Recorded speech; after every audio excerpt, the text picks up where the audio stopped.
નમસ્કાર દોસ્તો, મારું નામ ડૉક્ટર મુંજાલ પંડ્યા છે. હું મેડિકલ ઓન્કોલોજિસ્ટ છું. આજે હું તમને કેન્સર વિશેની ખૂબ જ મહત્ત્વની માહિતી પૂરી પાડીશ. કેન્સર એટલે કેન્સર નહીં, ઘણા બધા દર્દીઓ કેન્સરનું નામ પડતા જ ગભરાઈ જાય છે, ડરી જાય છે અને યોગ્ય સલાહ લેતા નથી અને ખૂબ જ મોડું થઈ જાય છે. તો આજે હું તમને ક્વિક માહિતી આપું. કેન્સર એટલે કેન્સર સમજવું નહીં. આજે આ કેન્સરનો રોગ સંપૂર્ણપણે મટાડી શકાય છે. અવેરનેસ એટલે કે જાગૃતતા, વહેલું નિદાન, સ્ક્રીનિંગ અને યોગ્ય સમયે સારવાર લેવાથી આ કેન્સર સંપૂર્ણપણે મટી શકે છે.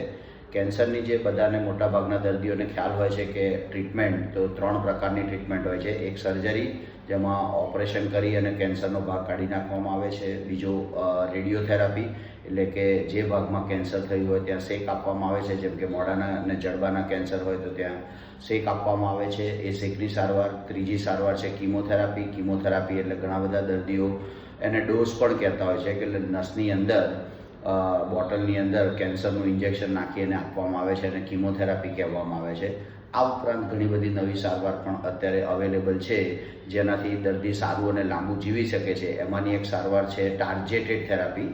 ટાર્ગેટેડ થેરાપી એક એવી થેરાપી છે કે જે માત્ર કેન્સર સેલને જ મારે છે, જેથી એની આડઅસરો ખૂબ જ ઓછી હોય છે. તો તમારે તમારા ડૉક્ટરને ટાર્ગેટેડ થેરાપી વિશે પૂછવું જોઈએ.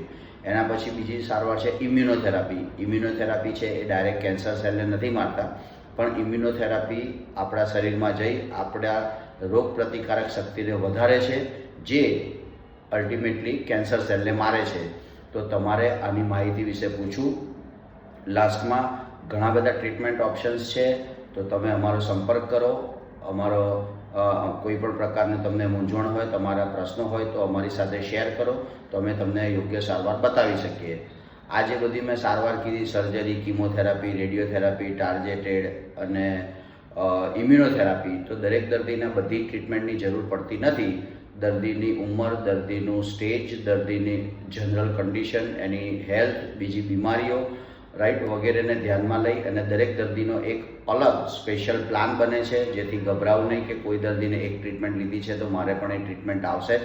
તમારે તમારા ડૉક્ટર સાથે પ્રોપરલી ચર્ચા કરવી, તમારા રોગ વિશેની સંપૂર્ણ માહિતી આપવી અને ખુલ્લા દિલે પ્રશ્નો પૂછવા, જેથી એક્સપર્ટ તમારું સારું વહેલું નિદાન કરી શકે, યોગ્ય સારવાર કરી શકે અને તમારી ક્વોલિટી ઓફ લાઈફ ઇમ્પ્રૂવ કરવામાં મદદ કરી શકે.